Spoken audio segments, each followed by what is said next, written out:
Hands where I can see them, now.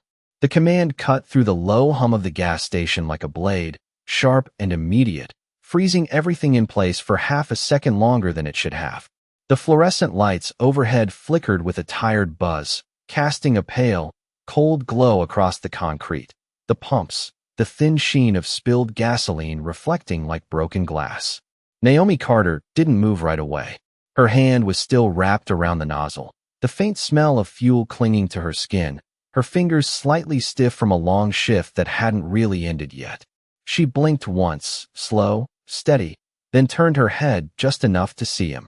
Officer Ryan Blake, standing a few feet behind her, posture rigid, one hand resting near his radio, the other hovering like it was waiting for a reason. His cruiser idled near the curb, engine low, lights off but present, like a silent witness. Around them, the world adjusted. A man across the lot paused mid-step with a soda in his hand. A woman sitting in her SUV lowered her phone just slightly. Nobody said anything, but the air shifted, tightening, pulling inward. Naomi slowly placed the nozzle back into the pump, the metallic click sounding louder than it should have, then raised her hands. Not high, not dramatic, just enough to show compliance, calm, controlled. "Is there a problem, officer?" she asked, her voice even, not defensive, not soft either. Ryan stepped closer, boots firm against the pavement, eyes scanning her, then the car, then back to her again like he was piecing together something that didn't sit right in his mind. "Step away from the vehicle," he said, his tone measured but edged, like the situation already had a conclusion and she just hadn't caught up to it yet. Naomi took one step back, then another, the faint crunch of gravel under her sneakers the only sound she made. Her car door was still open, the interior dim, a worn jacket draped over the passenger seat, a small stack of folded papers on the dashboard. Ryan glanced inside briefly, then circled toward her, his gaze narrowing slightly, as if the answer he expected wasn't lining up with what he saw. "License and registration," he said, holding out his hand. Naomi hesitated. Not long, just enough to reach into her pocket slowly, deliberately, pulling out her wallet and handing it over without a word. His fingers brushed hers for the briefest second, cool, distant, and then he stepped back, flipping it open. The fluorescent light caught the plastic edges, reflecting off the surface as he scanned her name, her address, the small photo frozen in a neutral expression that didn't quite match the woman standing in front of him now. "Naomi Carter," he read aloud, not as a question, but as a checkpoint. She nodded once. "Yes, sir." He didn't respond to that. Instead, he glanced up again, eyes sharper now, like he was searching for something behind her calm. "You mind telling me why this vehicle was flagged a few miles back?" he asked. Naomi's brow tightened just slightly, confusion flickering across her face before she steadied it again. "I don't know anything about that," she said. "I just got off work." He tilted his head, studying her, then the car again, then the pump, as if the scene itself might contradict her. Somewhere behind him, the faint crackle of his radio murmured, ignored. Naomi noticed it. The sound wasn't loud, but it was persistent, like a heartbeat just out of rhythm. "I didn't do anything wrong," she added, not louder, just clearer, the words settling between them. Ryan didn't answer right away. Instead, he closed her wallet with a soft snap and held onto it a moment longer than necessary. The silence stretched, thin and uncomfortable, filled only by the distant hum of traffic and the flicker of failing lights above. Then, without warning, he took another step closer, lowering his voice just enough to keep it contained. "We'll figure that out," he said. Naomi's eyes met his, not challenging, not submissive, just steady. The kind of steady that didn't flinch. And for a brief second, something shifted in the space between them, not enough to change anything yet, but enough to be noticed. Behind him, the radio crackled again, louder this time, a sharp burst of static cutting through the tension. Ryan didn't turn. Not yet. Naomi's gaze flicked past him for just a fraction of a second, then, "Back. You're wasting time," she said quietly. He exhaled through his nose, almost a scoff, like he'd heard that line before and dismissed it just as easily. But the radio didn't stop. It pulsed again, urgent now, a voice buried beneath static trying to break through. And still, for one more second, he chose not to listen. The radio snapped again, louder now, a sharp burst of static that seemed to vibrate through the metal frame of the cruiser. Unit 12, respond. Officer down. Repeat, officer down. The voice cut in and out, strained, urgent, breaking through the quiet like a crack in glass. Ryan's head turned this time, just slightly, his jaw tightening as the words registered, but he did not move yet. His fingers still held Naomi's wallet. His attention split between protocol and something he had not expected to hear. Location, Route 7, near mile marker 43, subject unresponsive. The message stuttered again, then steadied for a second before fading back into static. The fluorescent lights above buzzed, flickered, and the entire station felt smaller, tighter, like the air had been pulled out and replaced with something heavier. Naomi's eyes shifted past him again, more focused now, listening in a way that was not casual. She recognized that tone, the way urgency changes the rhythm of a voice, the way breath gets shorter between words. Ryan lifted the radio slowly, pressing the button, his voice controlled but edged. Dispatch, this is Officer Blake. Say again. There was a pause, just long enough to stretch nerves thin, then the reply came through, clearer this time, but no less tense. Officer Cole is down. Possible medical emergency. Nearest unit respond immediately. Ryan's shoulders stiffened, something in his posture snapping into place, but it was not the same control he had a moment ago. This was different. This was personal. Naomi saw it in the way his grip tightened around the radio, in the way his breathing changed just slightly, faster, less measured. Copy, he said, voice lower now, tighter.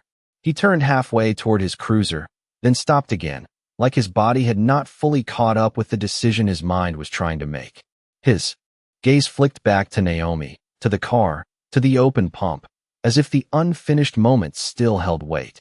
Naomi lowered her hands slowly, carefully, not abrupt, not sudden, just enough to signal that the shift had happened. You should go, she said, her voice calm but firmer now, grounded in something deeper than the situation they had just been in. He did not answer right away. Instead, he stepped back once, then again, finally handing her wallet back, but not with the same detached motion as before. This time, there was hesitation, a flicker of something unspoken passing through his expression. Stay here, he said automatically, the words coming out of habit more than intention. Naomi took the wallet, her fingers steady, her eyes still on him. He is not breathing right, she said quietly, almost to herself, but loud enough for him to hear. Ryan's brow furrowed, confusion cutting through urgency. What? Naomi's gaze shifted toward the radio again, replaying the fragments she had heard.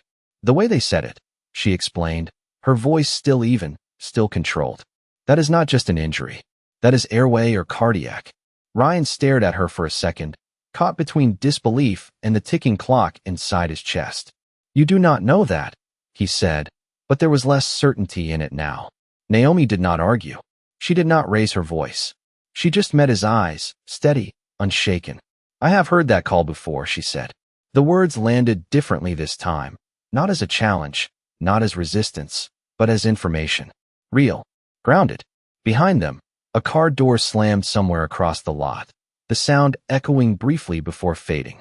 The world had started moving again, but it felt distant, like it was happening behind glass. Ryan exhaled sharply, running a hand over the back of his neck, his mind racing through distance, time, response protocols, everything that had been drilled into him. But beneath all of that was something else, something harder to calculate. Naomi watched him, not with judgment, not with urgency, just presence. How far is it? She asked. About 6 miles, he answered automatically. She nodded once, already calculating in her head the way. Time stretches in emergencies, the way seconds matter in ways people do not usually understand. That is too long if he is not breathing, she said. Ryan's jaw tightened again, the weight of that statement settling into him whether he wanted it to or not. The radio crackled once more, softer this time, like a fading signal, but the message had already been delivered. Naomi took a small step forward, closing just a bit of the distance between them, her movements slow, deliberate, so there was no confusion, no threat. You can get me there faster than anyone else, she said.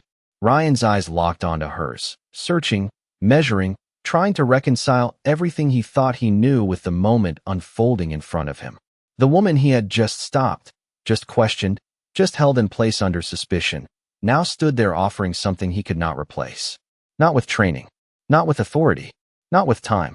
The fluorescent light above flickered again, casting a brief shadow across both of their faces, then steadying. Naomi did not look away. "You need me," she said, and this time, there was no hesitation in her voice at all. Ryan did not move for a full second after she said it, as if the words needed time to settle into something real. The hum of the gas station returned around them, distant engines, the faint rattle of a loose sign in the wind, but it all felt muted, like it had been pushed behind a wall. His eyes stayed locked on Naomi's, searching for hesitation, for uncertainty, for anything that would give him a reason to dismiss what she had just offered. He found none. She stood there steady, shoulders relaxed, hands visible, not trying to convince him with force, only with presence. The radio in his hand crackled again, softer now, a strained voice repeating his partner's name, the urgency no longer sharp, but fading into something worse. Ryan swallowed, the motion tight, almost mechanical, and turned toward his cruiser in one abrupt movement. "Get in," he said, the words coming out quick, clipped, like he did not trust himself to say anything more. Naomi did not hesitate.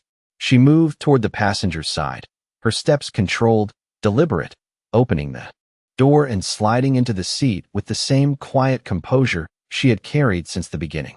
The interior of the cruiser smelled faintly of leather and coffee, the dashboard lit with soft blue indicators, the radio still murmuring with distant voices. Ryan circled to the driver's side, pulled the door open, and dropped into the seat, his movements sharper now, driven by something that had replaced suspicion entirely. He started the engine fully, the low idle shifting into a steady hum, then reached for the overhead switch.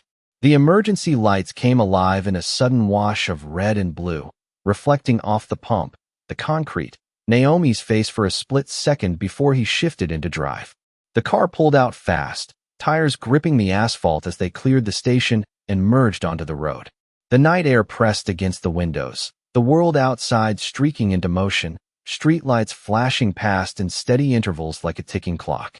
Ryan's hands tightened on the steering wheel, knuckles pale under the glow of the dashboard, his eyes fixed forward, calculating distance, speed, time. "Seatbelt," he said automatically, not looking at her. Naomi reached across her chest and clicked it into place, the sound small but final. She glanced at the radio, then at the digital clock on the dash, then out at the road ahead. "You need to call ahead," she said, her voice calm but firm. Ryan pressed the radio button again, his voice steadier now but carrying a different weight. "Dispatch, this is Blake. I am en route. What is his status?" There was a pause, longer this time.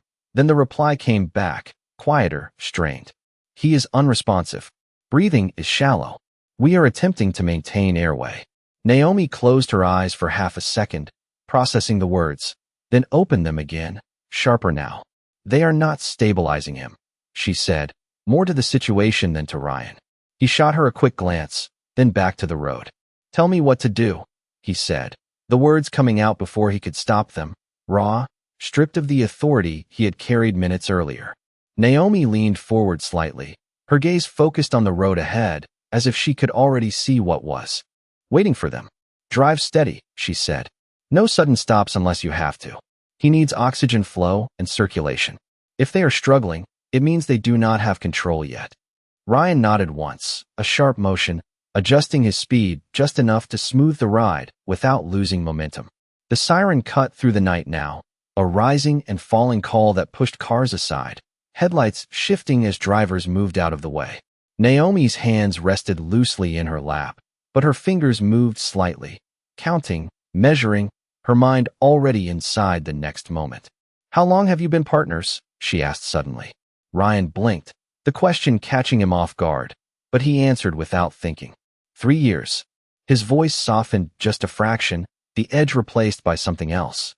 He is good at what he does." Naomi nodded once, absorbing that, understanding what was not being said. The road curved ahead, the lights thinning as they moved toward the outskirts, the mile markers passing in quick succession. 40, 41, 42, each number slipping by like a countdown. The radio crackled again, a voice trying to stay steady. Unit 12, we need assistance now. Ryan pressed the accelerator slightly, the engine responding with a low surge. Naomi leaned forward just a bit more, her eyes narrowing as the flashing lights ahead finally came into view in the distance, scattered and uneven against the dark stretch of road. That is them, she said quietly. Ryan did not respond. He did not need to. The cruiser closed the distance quickly, the scene ahead sharpening into focus. Another patrol car angled at the side of the road, hazard lights blinking, a figure moving near the ground. Ryan pulled the cruiser to a controlled stop just a few feet away, the engine still running, the lights still flashing. For a fraction of a second, everything went still again. Naomi reached for the door handle, then paused, turning her head slightly toward Ryan. He was already looking at her, his expression no longer guarded, no longer skeptical, just open in a way it had not been before. "Let me work," she said. He nodded once. No hesitation this time. The door opened, and the night air rushed in, cool and sharp, carrying the faint scent of asphalt and exhaust as Naomi stepped out of the cruiser without hesitation, her focus already locked onto the scene ahead. The flashing red and blue lights painted the roadside in pulses, stretching shadows across the gravel shoulder where Officer Ethan Cole lay on his back, one officer kneeling beside him, another standing nearby with a radio pressed tight to his ear. Their movements were fast but uneven, uncertain in a way that spoke louder than words. Naomi closed the distance quickly, her footsteps steady, her breathing controlled, and as she approached, the kneeling officer looked up, his expression guarded, confused, and just beginning to edge toward relief at the sight of someone new. "Who are you?" he asked, his voice tight. But Naomi did not stop to answer directly. She dropped to her knees beside Ethan in one fluid motion, her hands already moving with purpose, her eyes scanning his face, his chest, the subtle rise and fall that was not quite right. "I am here to help," she said, calm and clear, her tone cutting through the noise without force. Ryan stepped in behind her, his presence different now, no longer leading, no longer controlling, just supporting. "Do what she says," he told the other officer, the authority still there, but shifted, grounded in something he had already accepted. Naomi leaned closer, her hand hovering just above Ethan's shoulder for a brief second before settling gently, not to restrain, but to assess. "Ethan, can you hear me?" she asked, her voice softer now, directed, intentional. There was no response. His breathing came shallow, uneven, the rhythm inconsistent, like it could not find its pace. Naomi's eyes narrowed slightly, her mind moving faster than her hands, processing, prioritizing. "What happened?" she asked, not looking up. The standing officer swallowed, stepping closer. "He complained about feeling lightheaded," he said quickly. "Then he just went down. No impact, no external injury." Naomi nodded once, the information sliding into place. "Has he been responsive at all?" she asked. "No," the officer answered. "Just breathing like that." Naomi adjusted her position slightly, one hand near Ethan's collar, the other hovering near his wrist, counting, measuring, her lips moving silently for a second as she tracked the rhythm. The world around them seemed to pull back, the flashing lights dimming into the background as her focus narrowed to the space directly in front of her. "We need to keep his airway clear," she said, her voice steady, controlled. "He is not getting enough air the way he is." The kneeling officer shifted uncertainly. "We tried to keep him on his side, but you did the right thing," Naomi said, cutting in gently, not dismissing, just guiding. "Now we adjust." She repositioned slightly, her movements careful, precise, guiding Ethan's posture just enough to improve the angle of his breathing without causing distress. Ryan watched closely, his eyes tracking every motion, every decision, his earlier certainty replaced by something quieter, deeper. "Talk to him," Naomi said suddenly, glancing up at Ryan. "Even if he cannot respond, he can hear you." Ryan blinked, caught off guard for a fraction of a second, then stepped closer, crouching down on the other side. "Ethan," he said, his voice lower now, steadier than he felt. "Stay with us, all right? You are not alone." Naomi listened, not to the words, but to the rhythm behind them, then nodded slightly as if something had aligned. The distant wail of an ambulance siren began to build, faint at first, then growing stronger, But Naomi did not look up. She stayed where she was, grounded in the moment, in the small adjustments that mattered now. "We are buying him time," she said quietly, more to the space than to any one person. "That is what matters." The kneeling officer let out a breath he had not realized he was holding, his shoulders dropping just slightly as Naomi's presence settled into the scene like a stabilizing force. Ryan glanced at her again, something unreadable passing through his expression, not doubt, not hesitation, but recognition. The woman he had stopped minutes ago now controlled the entire moment without raising her voice, without demanding authority, simply by knowing what needed to be done. Naomi's hands remained steady, her attention unwavering, her voice calm as she gave small, precise instructions, each one landing exactly where it needed to. The flashing lights continued their silent rhythm, the night pressing in around them, but the chaos had shifted, softened, reshaped into something manageable. And for the first time since the radio call had broken through, the scene no longer felt like it was slipping away. The ambulance siren grew louder, cutting through the night in steady waves, but Naomi did not look up as it approached, her focus still anchored on Ethan's breathing, on the subtle shifts that told her whether they were gaining ground or losing it. Her fingers hovered near his wrist again, counting, recalibrating, her mind mapping each second against the last. "Ryan," she said quietly, without lifting her gaze. "Tell me if his breathing changes, even slightly." Ryan nodded, though she could not see it, his eyes fixed on his partner's face, searching for any sign that matched what she was feeling through touch. "It is still shallow," he said after a moment, his voice controlled but tight. Naomi exhaled slowly, adjusting her position by an inch, guiding Ethan's posture again with careful precision. "We keep him open," she said, almost like a mantra, her tone steady enough to anchor everyone around her. The other officer shifted closer, watching her hands, mirroring her calm, without fully understanding how she maintained it. The flashing lights reflected off the metal of the cruiser, off the small badge on Ethan's uniform, off Naomi's eyes as she leaned in just a fraction more, listening not just with her ears, but with everything she had learned from years of standing in rooms where seconds carried weight. The ambulance finally pulled up, tires crunching against gravel as it came to a controlled stop behind the patrol cars, doors opening almost immediately as two paramedics stepped out, their movements quick but coordinated, the kind of rhythm built through repetition. They approached with a stretcher, equipment already in hand, their expressions shifting as they took in the scene, the positioning, the controlled space Naomi had created. "What do we have?" one of them asked, kneeling beside her. Naomi did not move away.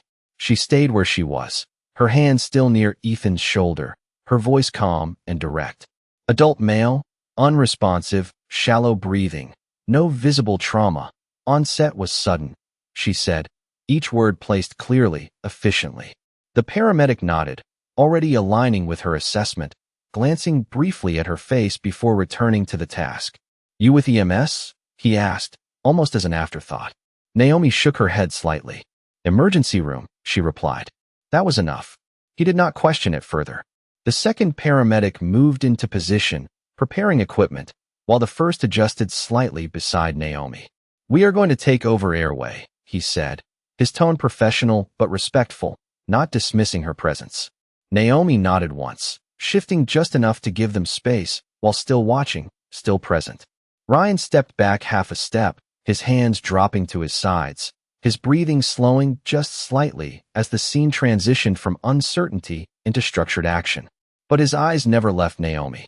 He watched the way she stayed grounded, the way she did not rush to step away now that help had arrived, the way her attention remained locked on Ethan, as if she was still responsible for every breath he took. The paramedics worked with practiced efficiency, their movements precise, their voices low but clear as they coordinated, and within moments, the rhythm began to change. Not dramatically, not all at once, but enough. Enough for Naomi to notice.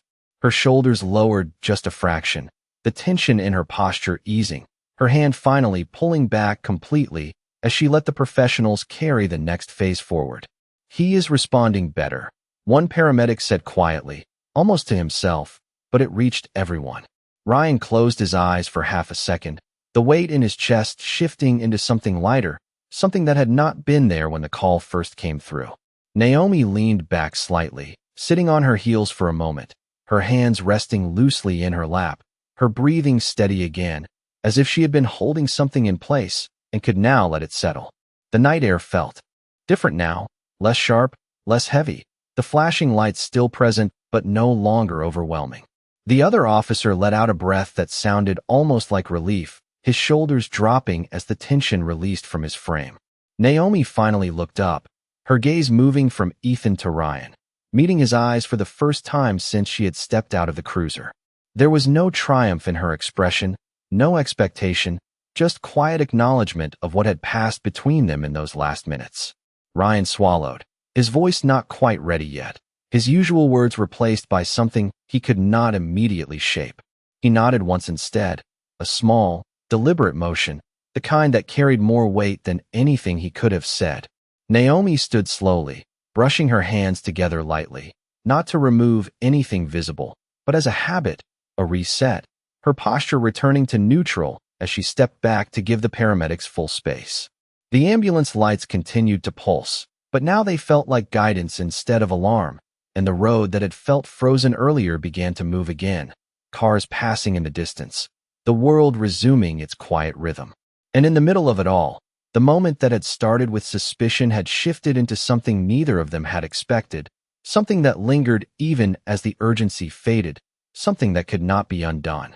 The paramedics worked in a steady rhythm now, their movements synchronized, controlled, the earlier urgency replaced by something more focused, more deliberate, as they prepared to move Ethan onto the stretcher.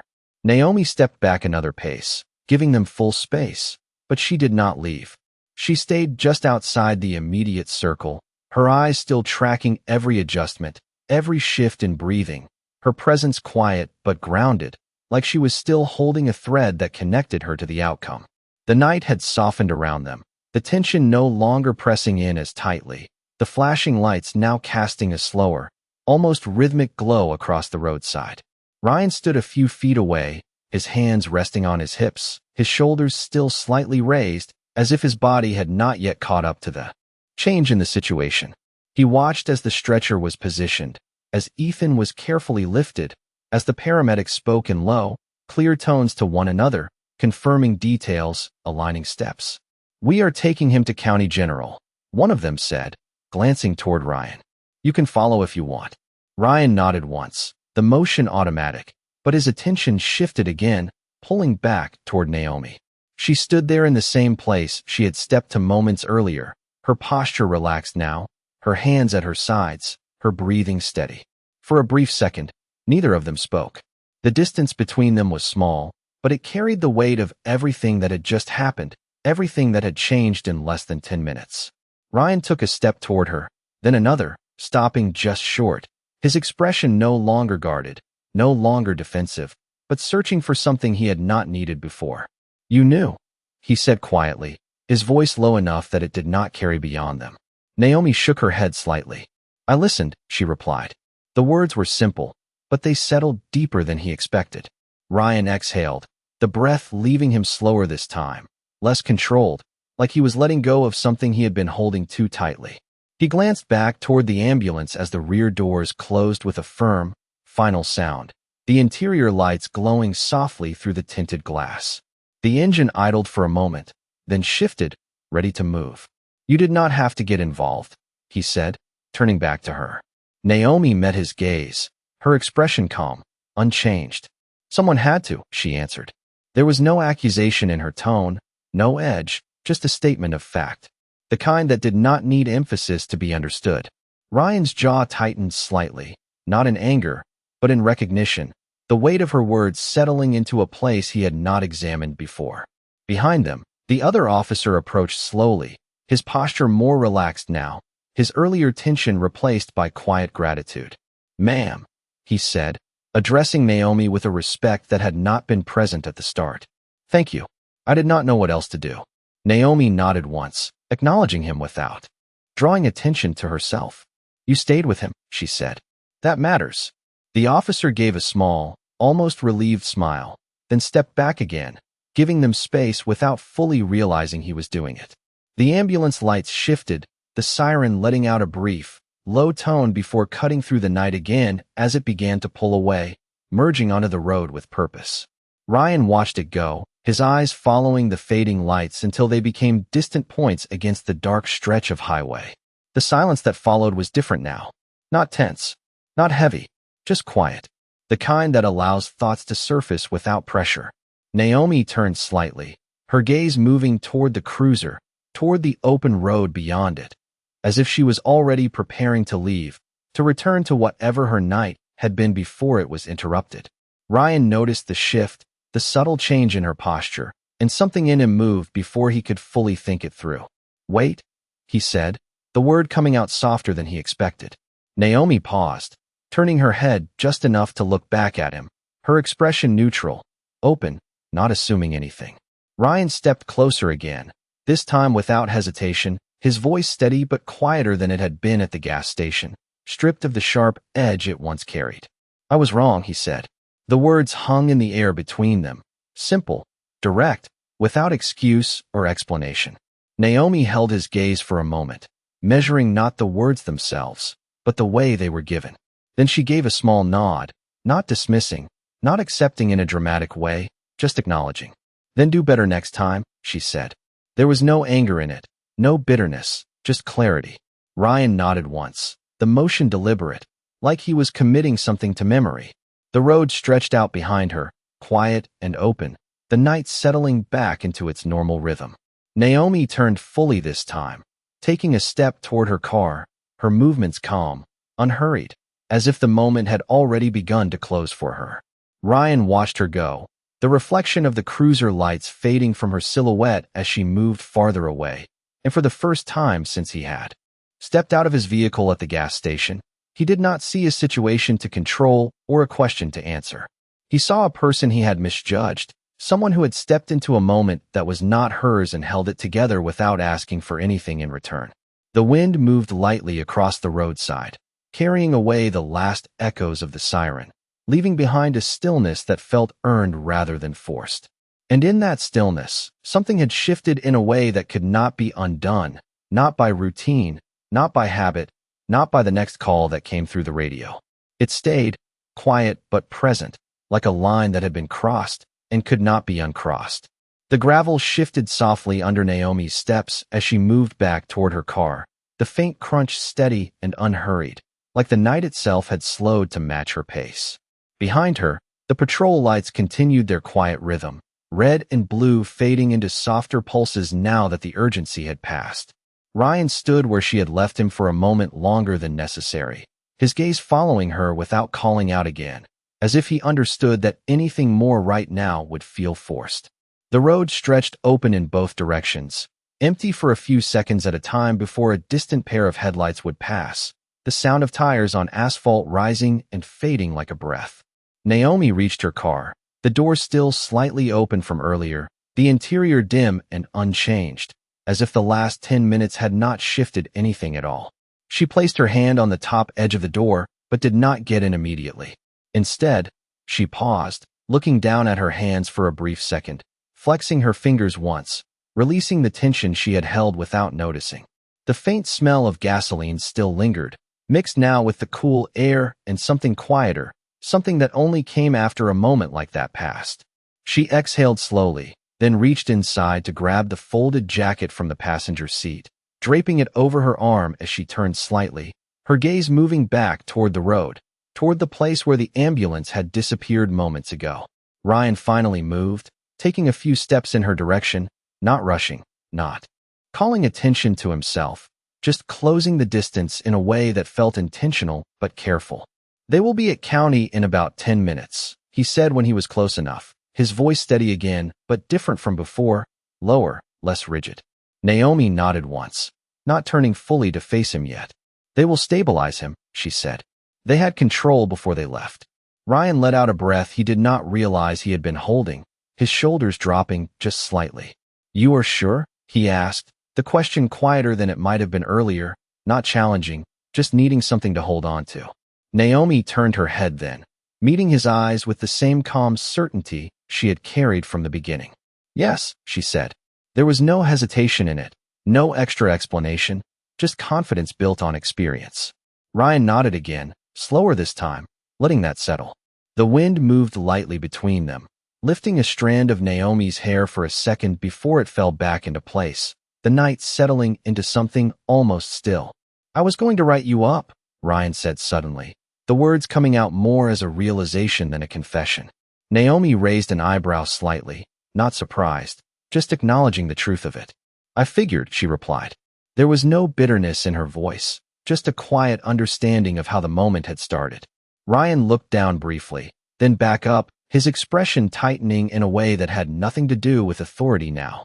"I saw the car, the way it was flagged earlier, and He stopped himself, the explanation trailing off as he realized it did not change what had happened. Naomi watched him for a second, then gave a small nod. "You made a call," she said. "That is your job." Ryan shook his head slightly, not rejecting her words, but not fully accepting them either. "It is more than that," he said, quieter now. Naomi did not press him. She did not need to. The silence that followed was not uncomfortable, just reflective, like both of them were standing inside the same moment, but seeing it from different angles. In the distance, another set of headlights approached, slowing slightly as it passed the scene, the driver glancing over before continuing on, the world outside moving forward without knowing what had just happened here. Naomi shifted her weight, adjusting the jacket on her arm, her posture signaling that she was ready to leave, that her part in this was complete. "You should go," she said, her voice calm again. "They will need you at the hospital." Ryan glanced toward his cruiser, then back at her, the pull between duty and something else lingering for a second. "And you?" he asked. Naomi gave a small, almost faint smile, not fully formed but present enough to soften her expression.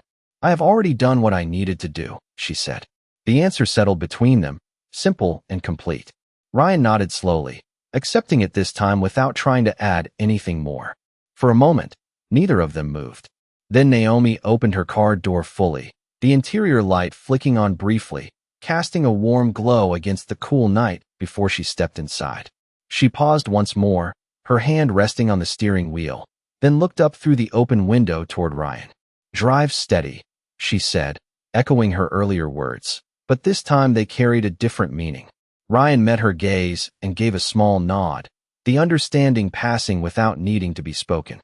Naomi closed the door gently, the sound soft against the quiet of the road, and a second later, her engine started, the low hum blending into the night as she pulled away from the shoulder, merging back into the flow of the world that had never stopped.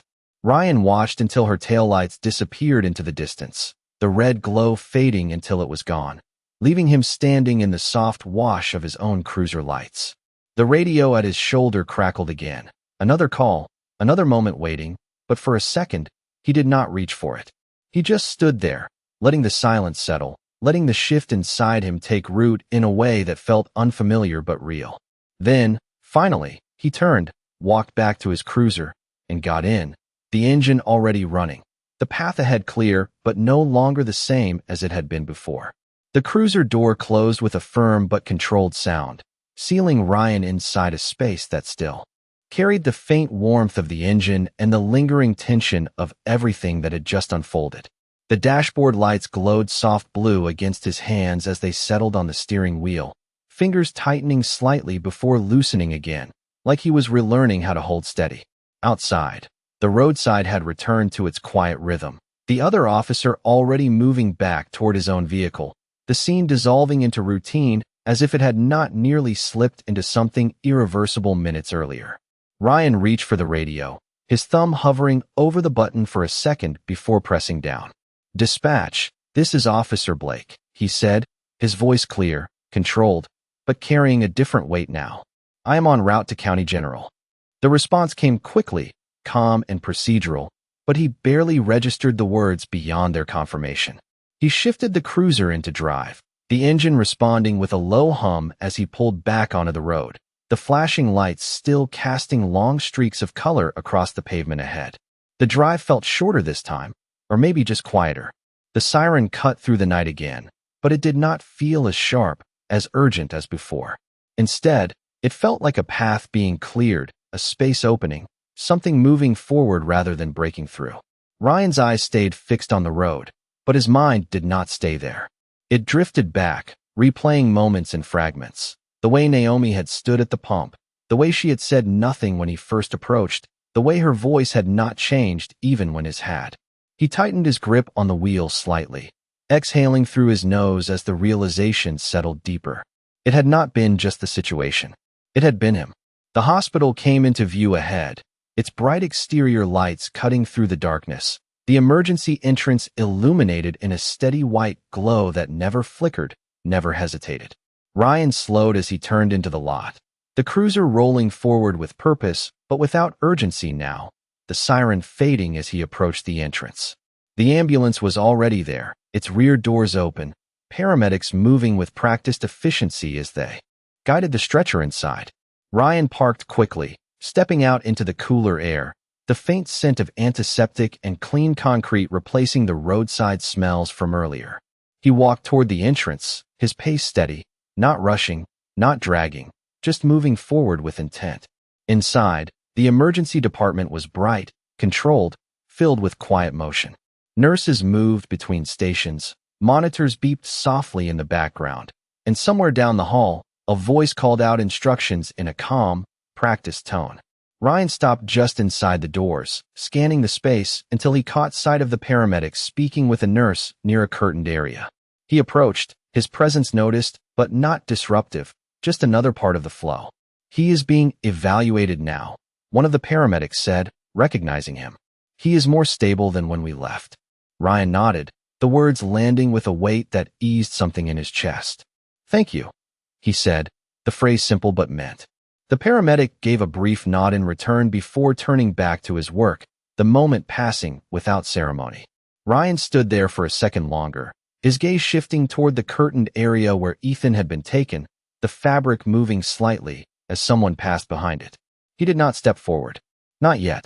Instead, he leaned back slightly against the wall, his shoulders finally dropping fully, the tension that had built since the radio call releasing in a slow, steady exhale. The hospital lights reflected off the polished floor, off the glass panels, off the small metal badge on his chest, but for the first time that night, he did not feel like he was standing in control of anything. He felt like he was standing in the aftermath of something he had not fully understood when it began.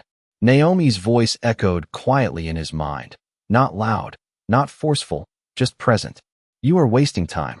He closed his eyes for a brief second, then opened them again, the words settling differently now, no longer a challenge, but a truth he had almost ignored.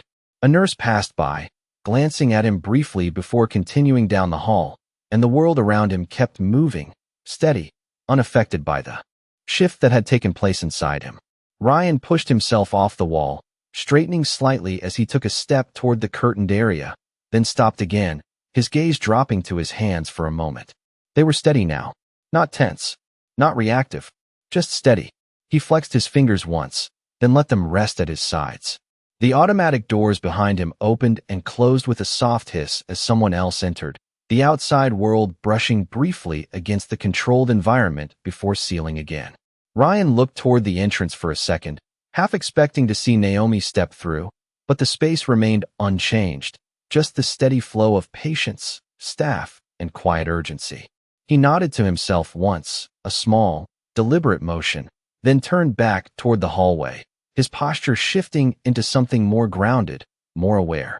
And as he walked forward, the echo of the night stayed with him, not as noise, but as something quieter, something that would not fade just because the moment had passed. Ryan slowed as he reached the curtain, his hand hovering for just a moment before he pushed it aside, stepping into a space that felt both contained and exposed at the same time. The room was lit in a softer tone than the hallway, monitors casting a steady glow, the quiet rhythm of beeping machines filling the silence with something measured and controlled. Ethan lay on the bed, no longer on the ground, no longer surrounded by uncertainty, but still in a way that made time feel stretched. A nurse adjusted a line near his arm, another checked the monitor, their movements efficient, practiced, but not rushed. Ryan stepped closer, his boots soft against the polished floor, his presence acknowledged with a quick glance before they returned to their work. "He is stable," one of the nurses said, not looking up immediately. "We are monitoring him closely." Ryan nodded, the words settling into him like a slow release, not sudden relief, but something steadier, something that held. He moved to the side of the bed, his eyes resting on Ethan's face, searching for something familiar in the stillness. "Hey," he said quietly, his voice low, not expecting a response, just needing to say it. Ethan did not move, but the steady rise and fall of his chest was enough to confirm that the moment on the roadside had shifted into something safer, something that would continue forward. Ryan rested his hand lightly on the edge of the bed, not touching, just grounding himself in the space, in the reality of where they were now. Behind him, the curtain moved slightly as a doctor stepped in, scanning the chart quickly before looking at Ryan. "You are his partner?" the doctor asked. Ryan nodded once. "Yes, sir." The doctor gave a small nod in return. "We believe it was a sudden medical episode, possibly related to stress or underlying conditions." He responded well to early intervention. Ryan swallowed, the phrase early intervention echoing in his mind with a clarity that felt sharper than anything else. Naomi's face crossed his thoughts again, not as an image, but as a presence, the calm in her voice, the certainty in her actions. "He is going to be all right?" Ryan asked, the question quieter now, stripped of urgency, but still carrying weight. The doctor paused for a second, then nodded. "We are optimistic," he said. "He is in the right place now." Ryan let out a slow breath, his shoulders lowering again, the last of the tightness leaving his frame. The doctor moved on, continuing his rounds, the curtain shifting once more as the space returned to its quieter rhythm. Ryan stayed where he was for a moment longer, his gaze fixed, his thoughts still catching up to everything that had happened. The room felt different from the roadside, controlled, predictable, but the memory of the earlier chaos lingered just beneath the surface. After a few seconds, he stepped back, giving the nurses space, his hand dropping to his side as he turned toward the curtain again. The hallway greeted him with the same steady motion as before, people passing, voices low, the world continuing without pause. Ryan walked a few steps down the corridor, then stopped near a window that looked out toward the parking lot. The lights outside reflected against the glass, the faint outlines of vehicles parked in neat rows, the night stretching beyond them in quiet contrast to the brightness inside. He leaned slightly against the wall beside the window, his reflection faintly visible, the lines of his uniform sharper under the fluorescent lights. For a moment, he just stood there, letting the silence settle, letting the noise in his head quiet down enough to hear his own thoughts clearly. The words came back again, simple, direct, impossible to ignore now. "You are wasting time." He let out a small breath, almost a laugh, but not quite, more like recognition than humor. He had been so sure earlier, so certain in the way he approached her, in the assumptions he carried without questioning them. And yet, in the moment that mattered most, it had not been his training, his authority, or his control that made the difference. It had been hers. Ryan straightened slightly, pushing himself off the wall, his posture shifting once more, not back to what it had been before, but into something new, something quieter but more aware. A nurse passed by him, carrying a clipboard, nodding briefly as she continued down the hall, and he returned the gesture without thinking. Small things. Different things. He glanced back toward the curtain where Ethan lay, then toward the entrance at the far end of the corridor. For a second, he considered stepping outside, checking the lot again, as if part of him expected to see Naomi's car still there, as if the moment had not fully ended. But he knew better. She had already moved on, back into her life, back into whatever path she had been on before he interrupted it. Ryan took a breath, steady and even, then turned back toward the room, his steps measured, grounded, as he returned to stand beside his partner. The machines continued their quiet rhythm. The night carried on outside, and inside him, something had settled into place, not loudly, not dramatically, but in a way that would stay, in a way that would shape the next moment before it even arrived. The monitor let out a steady, rhythmic tone, each soft beep marking time in a way that felt almost deliberate, like the room itself was reminding everyone that things had stabilized, that the moment of uncertainty had passed, but had not been forgotten. Ryan stood beside the bed, his posture quieter now, less rigid than before, his hands resting loosely at his sides instead of gripping for control. Ethan's breathing had evened out, the rise and fall of his chest more consistent, more reliable, and with each passing second, the tension that had followed Ryan from the roadside eased just a little more. A nurse adjusted the monitor, her fingers moving quickly, practiced, then glanced at Ryan with a small nod before stepping away. "He might wake up soon," she said, her voice calm, almost reassuring without trying too hard. Ryan nodded back, his eyes never fully leaving Ethan, as if he was still watching for something, still measuring the space between what had been and what was now. The curtain shifted slightly as someone passed in the hallway, the faint murmur of voices filtering through, blending into the background noise of the hospital. But inside the room, everything felt contained, steady, almost still. Ryan reached out this time, his hand resting lightly against the rail of the bed, closer than before, not hesitant, but not intrusive either. "You picked a bad time to scare everyone," he said quietly, his voice carrying a faint edge of familiarity, something grounded in years of partnership. There was no response, not yet, but the words seemed to settle into the space anyway, like they belonged there. A moment passed, then another, and Ryan felt something shift, not in the room, but in himself, something that had been set in motion earlier, now finding a place to rest. The doctor returned briefly, checking a chart, then glancing at Ryan again. "He is responding well," he said. "Your quick response made a difference." Ryan's jaw tightened slightly, not in resistance, but in reflection, the phrase echoing again, but this time it landed differently. It had not been his response alone. He knew that now with a clarity that left no room for doubt. He nodded once in acknowledgement, then watched as the doctor moved on, the curtain closing softly behind him. The room returned to its quiet rhythm, the steady beeping, the controlled light, the faint movement of air from the vent above. Ryan shifted his weight slightly, his gaze drifting for a second toward the window at the far end of the room, the glass reflecting a faint outline of the interior, his own figure barely visible against the brighter lights behind him. He thought about the road again, the flashing lights, the moment he had chosen to listen, or rather, the moment he had almost not. His fingers flexed slightly against the bed rail, then relaxed again, the tension no longer gripping him the way it had earlier. "You are going to hear about this," he said quietly, glancing back at Ethan. "Not the way you think." The words were softer now, less about warning, more about something he had not fully put into place yet. The door opened slightly, and the other officer from the roadside stepped in, his expression lighter now, relief still lingering in the way he carried himself. "Hey," he said, his voice low as he approached. "I checked in with dispatch. They said everything looks good so far." Ryan nodded, stepping back slightly to give him space. "It does," he replied. The officer hesitated for a second, then added, "That woman, she knew exactly what to do." Ryan's gaze dropped briefly, then lifted again, steady, certain. "Yes," he said. There was no hesitation in it, no attempt to soften or redirect, just acknowledgement. The officer nodded once, then looked toward Ethan before stepping back toward the door, leaving the room as quietly as he had entered. Ryan remained where he was, the silence settling in again, but this time it felt different. Not empty, not waiting, just present. He reached into his pocket slowly, pulling out a small notepad, flipping it open with his thumb, the paper catching the light as he searched for a blank line. For a moment, the pen hovered above the page, not moving, as if the words he needed were not the kind he usually wrote.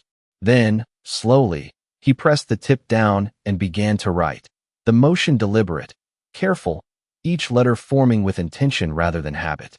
Naomi Carter. The name sat on the page, simple, but heavier than anything else he had written that night. He stared at it for a second, then added a few more words beneath it, not official, not procedural, just something for himself. Something he did not want to forget. He closed the notepad gently, sliding it back into his pocket as he looked up again, his eyes settling once more on Ethan. The monitor continued its steady rhythm, the room holding its calm, and outside, the night moved forward without pause.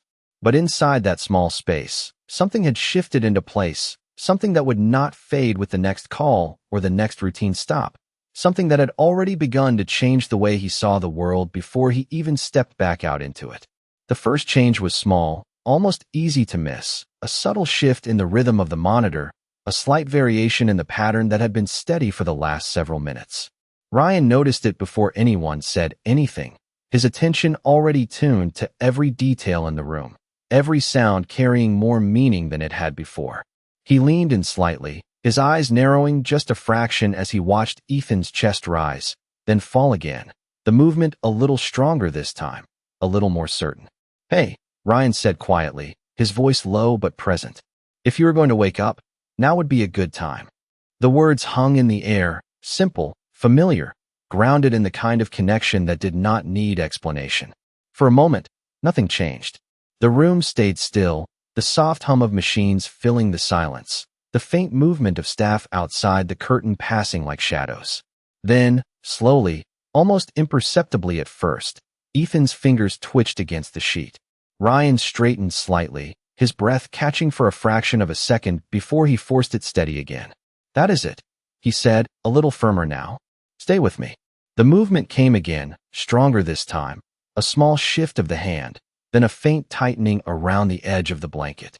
A nurse stepped closer immediately, her attention snapping to the change, her movements quick but controlled as she checked the monitor, then Ethan's response. "Ethan," she called gently, leaning in just enough to be heard. "Can you hear me?" His eyelids fluttered slightly, not fully opening, but enough to signal that something had shifted, that the stillness had begun to give way. Ryan felt the tension in his chest release in a way that was almost unfamiliar, the weight he had carried since the roadside finally loosening its grip. He let out a slow breath, not loud, not dramatic, just steady, his shoulders dropping as the moment unfolded in front of him. The nurse glanced back at him with a small nod, confirmation without words, before turning her focus fully to Ethan again. "You are in the hospital," she said calmly. "You are safe." Ethan's breathing deepened slightly, the rhythm finding a more natural pace, and after another second, his eyes opened just enough to catch the light, unfocused at first, then slowly trying to settle. Ryan leaned in just a little closer, careful not to crowd, his presence steady, familiar. "You scared us," he said, a faint edge of relief threading through his voice. Ethan blinked again, his gaze shifting slightly, trying to recognize the shapes in front of him, the voices, the light. "Ryan," he said, his voice barely more than a breath, but clear enough to be heard. Ryan nodded immediately. "Yeah, I am here." The nurse stepped back just enough to give them space, while still monitoring closely, her attention split between the equipment and the interaction. Ethan's brow furrowed slightly as he tried to piece together what had happened, the confusion natural, expected. "What?" he started, but the word trailed off, his energy not fully returned yet. Ryan shook his head gently. "Do not worry about that right now," he said. "Just focus on breathing." Ethan nodded faintly, his eyes closing for a second before opening again, more steady this time, more present. The room felt different now, lighter, the earlier tension replaced by something quieter, something closer to relief than anything else. Ryan stepped back half a pace, giving Ethan the space he needed, his gaze still fixed, still attentive, but no longer searching for signs of crisis. The nurse made a few final adjustments, then gave Ryan another brief nod. "He is doing well," she said. Ryan nodded in return, the words settling into him with a weight that felt earned. He glanced toward the door for a moment, his thoughts drifting again, not away from the room, but back through the chain of moments that had led here, each one clearer now, each one sharper. Naomi's voice surfaced again, calm, steady, certain. "You need me."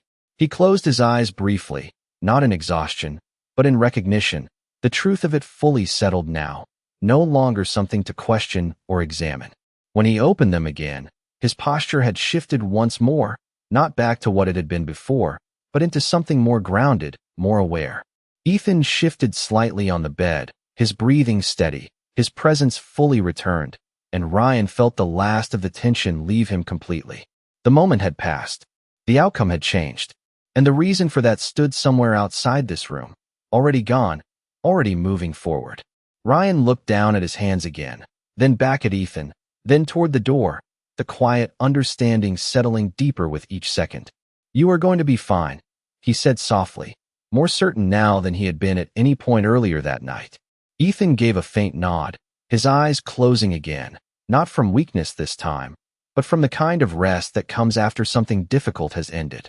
The monitor continued its steady rhythm, the room holding its calm, and Ryan stood there, fully present, fully aware of the shift that had taken place, not just in the outcome, but in himself, in the way he would step into the next moment, the next decision, the next person he would meet on a road that now felt very different than it had just hours before. The room settled into a quieter rhythm after the initial relief, the kind of calm that comes not from silence, but from stability, from knowing that the danger has passed, but the meaning of it is still unfolding. Ethan rested more naturally now, his breathing even, his face no longer strained, and the monitor beside him reflected that shift in steady, reassuring tones. Ryan remained near the bed, but his posture had changed again, less guarded, less reactive, as if something inside him had finally stopped bracing for impact. A nurse passed through the room, adjusting a setting, offering a brief update, then moving on with the quiet efficiency that defined the place. "He will need observation for a few hours," she said calmly. "But he is in good shape." Ryan nodded, his eyes briefly closing as he absorbed the words fully this time, not just hearing them, but letting them settle. "Thank you," he said, his voice steady, grounded. The nurse gave a small nod in return and stepped away, leaving the room once again in that balanced quiet. Ryan glanced at Ethan, who now looked more like himself, the tension gone, replaced by a calm that felt earned.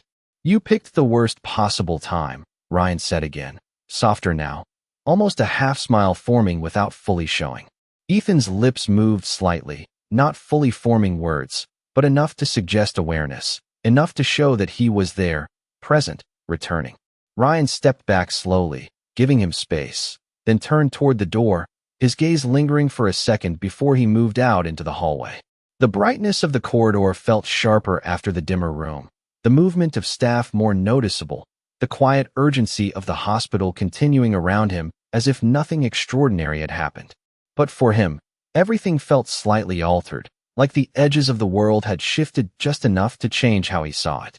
He walked down the hall without rushing, his steps measured, his mind no longer racing but still active, still processing. As he reached the main area near the entrance, he slowed again, his eyes drifting toward the glass doors that led outside. The night beyond them looked the same, the parking lot lit in clean rows, cars parked in quiet order, but it did not feel the same. Not anymore. Ryan stepped closer to the glass, his reflection faintly visible, his uniform sharp against the brightness behind him. He looked at himself for a moment, not out of habit, but with intention, as if measuring something he had not noticed before. Then his gaze shifted past the reflection, out into the night, where the world continued, unchanged for everyone else. He reached into his pocket again, pulling out the small notepad, flipping it open to the page where her name was written. Naomi Carter. The letters were simple, but they carried more weight now, more meaning than they had when he first wrote them. He stared at the name for a moment, then ran his thumb lightly along the edge of the paper, not erasing, not adding, just acknowledging. "You listened," he said quietly to himself, the words echoing her earlier response. The realization settled deeper now, not as a single moment, but as a pattern, something that extended beyond that roadside, beyond that one interaction. He closed the notepad slowly, sliding it back into his pocket, his posture straightening slightly as something inside him aligned. A dispatcher's voice called faintly from a nearby station. A nurse moved quickly past him with a clipboard, and the automatic doors opened and closed as people entered and exited, the world continuing its steady motion. Ryan turned away from the glass, taking a few steps back into the flow of the hospital, then paused again, his gaze shifting once more toward the entrance, as if expecting something, or perhaps hoping. But the doors remained unchanged, the night outside still and distant. He nodded once, not in disappointment, but in understanding, then turned fully, heading back down the hallway toward Ethan's room. As he walked, his pace remained steady, but his awareness felt sharper, more deliberate, like each step carried intention rather than routine. When he reached the curtain again, he paused for just a second, then stepped inside, the room greeting him with the same calm as before. Ethan lay resting, the monitor steady, the air quiet. Ryan moved to the side of the bed, his presence softer now, less imposing, more grounded. He did not speak right away. He did not need to. The moment did not call for words. It called for presence. And as he stood there, The events of the night no longer felt like separate pieces, but like a single thread, something that had started with tension and misunderstanding and ended with clarity, with something deeper than either of those things. Ryan looked at Ethan, then briefly toward the door, then back again, his expression settling into something quiet but certain. The shift had happened. Not loudly, not dramatically, but completely. And it would not be undone by time or distance. It would stay, in the way he listened, in the way he looked, in the way he chose his next action before it even happened. The room remained still. The night continued beyond the walls. And in that quiet space, the final pieces of the moment settled into place, not as an ending, but as something that would carry forward into everything that came next. Morning came quietly through the narrow window, a soft line of pale light stretching across the floor before climbing slowly up the side of the bed, touching the edge of the monitor, the rail, the still form resting beneath it. The hospital had changed with the hour. The sharp brightness of the night softened into something calmer, something more human. Voices were lower now, footsteps less urgent, the rhythm of the place shifting from crisis to care. Ryan stood near the window this time, not by the bed, his hands resting loosely at his sides as he watched the light move, the night finally releasing its hold. Ethan stirred behind him, a small movement, followed by a quiet breath that carried more strength than before. Ryan turned slightly, just enough to see without interrupting. Ethan's eyes were open now, clearer, more aware, the confusion from earlier replaced by recognition. "You stayed," Ethan said, his voice still soft but steady. Ryan gave a small nod. "Yeah," he replied. There was no need to say more. The moment did not require it. Ethan shifted slightly, adjusting against the pillow, his gaze moving toward the window, then back to Ryan. "What happened?" he asked, the question simple, but carrying the weight of everything he had missed. Ryan hesitated for a second, not because he did not know the answer, but because the truth felt larger than the words themselves. He took a slow breath, then stepped closer, resting a hand lightly on the foot of the bed. "You went down," he said. "Out on Route 7. No warning." Ethan frowned slightly, trying to piece it together. "And you got me here?" Ryan's gaze held for a moment, then shifted, just slightly, as if the answer did not belong to him alone. "We got you here," he said. Ethan watched him, catching the difference, the pause, the choice of words. "We?" he asked quietly. Ryan nodded once, his expression steady, but something softer behind it now. "There was someone," he said. "At the gas station." Ethan's brow furrowed again, curiosity replacing confusion. "Someone." Ryan exhaled slowly, the memory moving through him again, not sharp this time, but clear. "A woman," he said. "Naomi Carter." The name settled into the room, simple, but carrying the weight of everything it represented. Ethan waited, sensing there was more. Ryan glanced briefly toward the window, where the light had grown stronger, filling more of the room now, touching the edges of everything it reached. "I almost didn't listen to her," he said quietly. The words hung there, honest, unguarded. Ethan studied him, the meaning settling in without needing explanation. "But you did," he said. Ryan nodded. "Yeah," he replied. "I did." The silence that followed was not heavy. It was full of understanding, of what had almost been lost, of what had been given back. Ethan let out a slow breath, his eyes closing for a second before opening again, steadier now. "Then I guess I owe her," he said. Ryan shook his head slightly, a faint, almost invisible smile touching the corner of his mouth. "She did not stay for that," he said. Ethan looked at him again, something thoughtful in his expression now. "Some people don't," he replied. Ryan nodded once more, the truth of that settling deeper than anything else.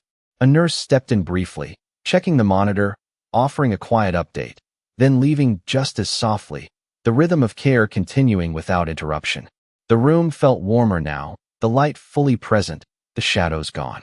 Ryan stepped back toward the window again, his gaze drifting outside, where the parking lot was beginning to fill, the world waking up, moving forward. He reached into his pocket once more, pulling out the notepad, opening it to the same page. Naomi Carter. He looked at the name for a long second, then closed the notepad again, not because he was done with it, but because he understood now what it meant to carry it forward. Behind him, Ethan shifted again, more comfortable, more present, and the steady rhythm of the monitor continued, no longer something to watch for change, but something to trust. Ryan placed the notepad back in his pocket, his posture straightening, not rigid, not guarded, just aligned. He turned slightly, looking back at Ethan, then toward the door, then back again, the movement small, but intentional. "We are going to find her," Ethan said quietly, not as a question, but as a statement. Ryan paused, considering it, then gave a small nod, not rushed, not driven by obligation, but by something quieter, something that had already taken root. "Yeah," he said, "but not because we have to." Ethan watched him, understanding the difference immediately. Ryan glanced once more toward the window, the morning light steady, unchanging now, then back into the room, his voice lower, almost to himself, but clear enough to carry. "Because it matters." The words settled into the space, not loud, not dramatic, just true. And as the day began to move forward beyond the walls of the hospital, beyond the road, beyond the moment that had started it all, the shift remained, quiet but permanent, carried not in what was said, but in what would be done next, in the way he would look, the way he would listen, the way he would choose before acting, the way he would remember that sometimes the person you almost overlook is the one who reminds you what it means to be human.